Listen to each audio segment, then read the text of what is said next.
آج مسلمان گھر کی لڑکیاں ٹک ٹاک پر ویڈیو بناتی ہیں اور دنیا ان کے حسن کا منظر دیکھتی ہے۔ آج مسلمان گھر کی لڑکیاں اسکولوں اور کالجوں کے فنکشن میں ڈانس کرتی ہے اور ماں باپ جھوم کر اپنی بچیوں کا ڈانس دیکھتے ہیں، اور کوئی منع کر دے، کوئی سمجھائے تو کہا جاتا ہے تم کس دور کی بات کر رہے ہو، تم دقیانوس ہو، تم پرانے زمانے کی بات کرتے ہو، تھوڑے ماڈرن بنو۔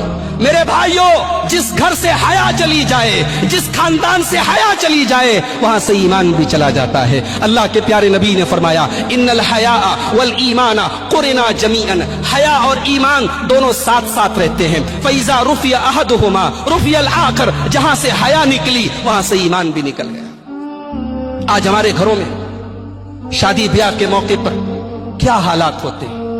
آج ہمارے گھروں کی لڑکیاں، ہماری مائیں، ہماری بہنیں کیسا لباس پہن رہی ہیں۔ آپ بمبئی جیسے شہر میں رہتے ہیں، بتانے کی ضرورت نہیں ہے۔ آج ہماری عورتوں کے کپڑے ایسے ہو گئے کہ ان کے کپڑوں کو دیکھ کر حیا کو بھی حیا آ رہی ہے۔